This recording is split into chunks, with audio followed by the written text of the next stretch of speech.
Hello again, everybody. Tom Ellsworth here, and welcome back to Case Studies with the BizDoc. As promised, this is Uber Part 2, where we're going to dive into a few of the things that Uber faced from 2014 to 2016, some of which I'm sure you saw in the headlines and how they responded to them. As we do that, we think back to Uber Part 1 and the incredible CEO, Travis Kalanick. In Part 1, and if you haven't seen it, go back and take a look. We saw how he went from UCLA dropout to running the most valuable private company in the world today. And we saw how he raised money, built a team, and really achieved scale and drive for that company. Today, we're going to look at a couple of those issues that they ran into from 2014 to 2016 and how they responded to them. There will be lessons in there for how you can respond, even if you just have a small company in the middle of a small town. Or maybe you're going to be joining a big company or creating one tomorrow, and you'll take these lessons with you. So let's take a look at what the two core points will be. The first one is defenders of the status quo. You know, the way we do it now, the way we've always done it, the status quo.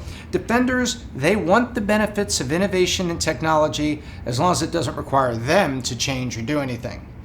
Point number two is that growth always inevitably at some point brings a regulatory response, whether you have to go talk to your city hall or you end up, like Uber did, in Congress or on the steps of Capitol Hill.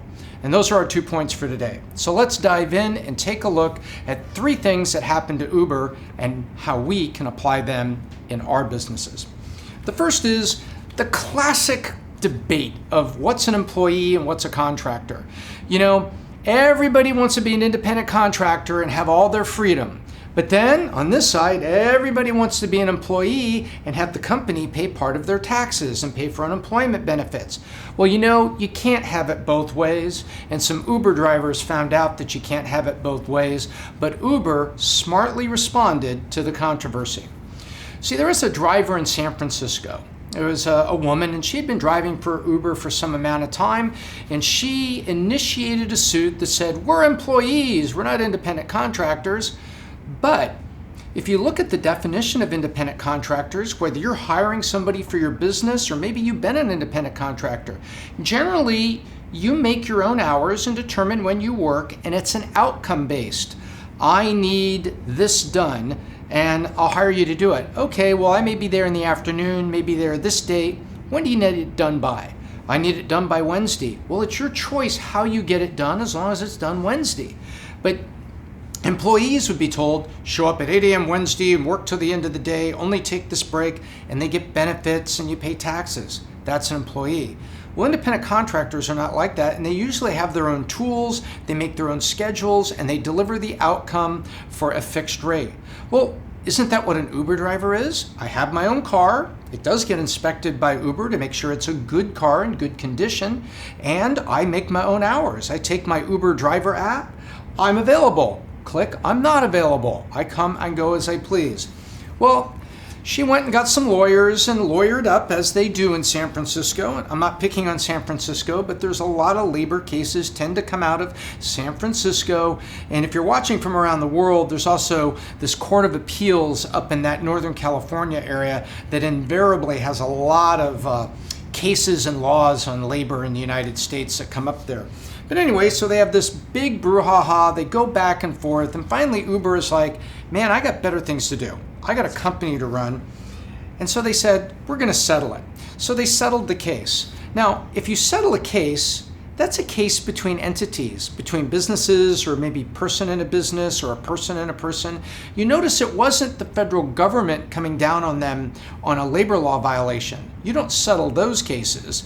You know, you pay your fines and, you know, the government usually has the upper hand. But in this case, they settled with this group of drivers saying that they would pay up to $100 million into a fund, and they would also have better communication with the drivers, because CEO Travis Kalanick said, you know, there are some fair points here. As we've grown to 450,000 drivers, there have been times where we could have communicated better with our drivers. We could have been more clear about where they could find copies of policies, such as the policy of when we would deactivate a driver for performance reasons or complaints or a really low rating, or maybe they did something horrible. And we need to put that in writing, and we need to have more regular conversations with our drivers. And you know what? We're going to do that. So we learned a little bit through this. We still feel everybody's an independent contractor, but we're going to settle the suit so we can get on with building Uber into this multi-billion-dollar company. And that's exactly what they did. You know, this also has precedent in other ways. There are things in terms of task delivery and doing like a gig, and you can look this up. It's called the gig economy, that there's going to be parts of us that live in a gig economy. Today I did a couple gigs. This week I did a few gigs. TaskRabbit, Fiverr, Uber, Lyft. These are all examples of you decide when you're going to do gigs. You say, hey, I'm available. You do it. You get paid. A little bit of money goes to Uber, a little bit of money goes to Lyft, a little bit of money goes to TaskRabbit, and then you keep the rest. And in the gig economy, people are independent contractors. You'll have to have your own insurance, and you'll have to pay your part of the Social Security tax in the United States. So suits like this with Uber is not the end. This is going to keep happening in the gig economy. And if you find yourself working for or building a company that's kind of in the gig economy, you want to be very specific and very careful that people are independent contractors and you don't cross any lines. And I think that's a good lesson for us in any economy. When you're starting out, chances are you can't afford a lot of employees, and you may hire like a PR person as an independent contractor because you can't afford to pay a PR person or a marketing person to build your website. It'll be the gig economy. And so you should take care to make sure that you don't cross the line between employee and independent contractor. And so that's what Uber found out. And Uber did a great job. I think it did a very good job responding, especially in California, where, you know, there's a lot of times you'll find certain politicians who really are on the side of labor, and they think companies can do nothing right except that we're making jobs and making money and helping people have a living. Outside of that, right? It tends to happen. You know, California is a little bit more liberal. Not everybody, but a little bit more liberal, and that's where these things kind of come up. So I think what's the lesson there on independent contractors is pretty clear, and I think Uber, you know, responded accordingly. There was another suit that was very similar. It was like in Massachusetts or something. Same issue, but Uber set it up and moved forward, and I think they did a good job, and I think there's lessons we can learn. Now, the second thing that happened is I call it Lost in Austin, and this is where a law was made in Austin, Texas that required a few things. You had to fingerprint cab drivers or people driving a limo, and guess what? That was being applied to Uber and Lyft. They also wanted you to put big signage on the car to clearly label that the car was a ride-sharing or taxi or those type of company cars. And there was a couple other things they had in there too, and Uber and Lyft said, wait a minute, you're going to require fingerprinting of all the drivers, background checks. You know, we don't think this is fair to minorities. We don't think this is fair to a lot of people. And they had a lot of reasons for that. And they said, we don't want this. And, you know, we want to come talk to you at City Hall. And they did. But a ballot measure went out. And in the election, the people of Austin voted to support it. So the people voted and said, I think this is a good idea. Well, Lyft and Uber held their ground and said, you know what? If this is the way it's going to be, we'll leave. And Austin, Texas says, well, I'd hate to see you do that, but that's your choice. And the reason I call it Lost in Austin, I think Uber and Lyft lost. And I'll tell you why. Austin is where the South by Southwest Music Festival is. Now, for those of you that are into music, that's what you call it. I refer to it as the South by Southwest Technology Festival, because what started out as a great music festival became an incubator of amazing technology. And there's a lot of bands and there's a lot of things going on, but you can also go down to South by Southwest and there's all kinds of new innovation that's coming to Austin, Texas for the better part of a week, and who's who of business media is down there. Now, why is that important? Well, Austin said, we're just going to incubate rideshare companies that want to comply with our law. And before long, they had 7 new little rideshare companies in Austin, Texas being built. So if you're going to get upset at the government and you're just going to say, I can't dig that law and I'm going to walk away, don't do it in Austin, Texas. a hotbed of entrepreneurial thought and a city hall that understands entrepreneurs. Because today there are some challenges. The ride sharing is a little more expensive. They're just now getting more cars out there. So there is a little bit of a shortage at first, but the point is it's recovering in the same year, within 12 months of Uber and Lyft saying, I'm going to withdraw from Austin. And I think Uber and Lyft probably thought, hey, if we withdraw from Austin, everybody be upset that they can't get their ride shares. They'll write letters to City Hall, even though this law was passed by the voters, by the people. Everything will come back around and we'll come back into Austin when it's all figured out.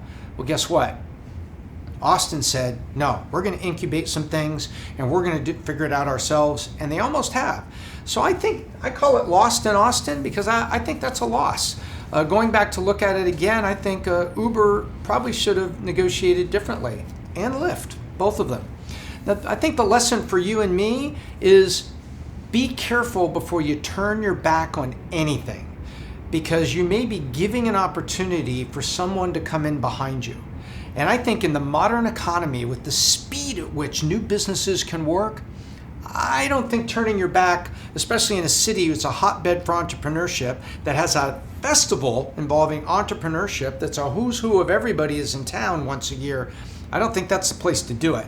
And as we've seen, there are now Uber competitors and Lyft competitors in Austin, Texas. They're being incubated and basically, ordained by the city. So probably a lesson there for all of us. There's probably other ways to do it. A lesson there in Hungary, not supposed to be Hungary. I know it looks like some sort of a deformed blue lima bean, but that is Hungary, and that little star is Budapest. Over in Budapest, Hungary, something happened there, which I think Uber did the right thing. The government decided it wanted to defend the taxis and wanted to defend the taxi union. And ride sharing was catching on. Many people were driving Ubers, just like happens in many different countries. People were making a little extra money. And the status quo, the taxi drivers are like saying, whoa, whoa, whoa, or whatever whoa, whoa, whoa is if you speak Hungarian. And they went to the government stepped in, and they have a very big lobby. Organized labor in socialized Europe is generally a powerful government lobby.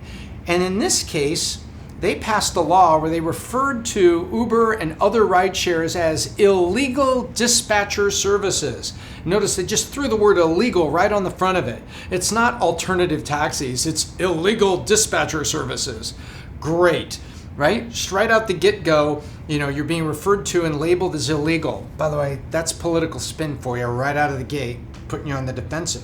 And they said, if anybody drives for an illegal dispatcher service and bypasses the taxi union, you will lose your license to operate a vehicle for up to 3 years.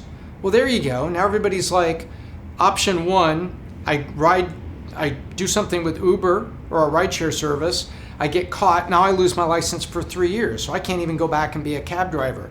I mean, this kind of thing, I think, is just socialism, just invoking its will over capitalism at its worst. Here they've got the people, the citizens of Hungary.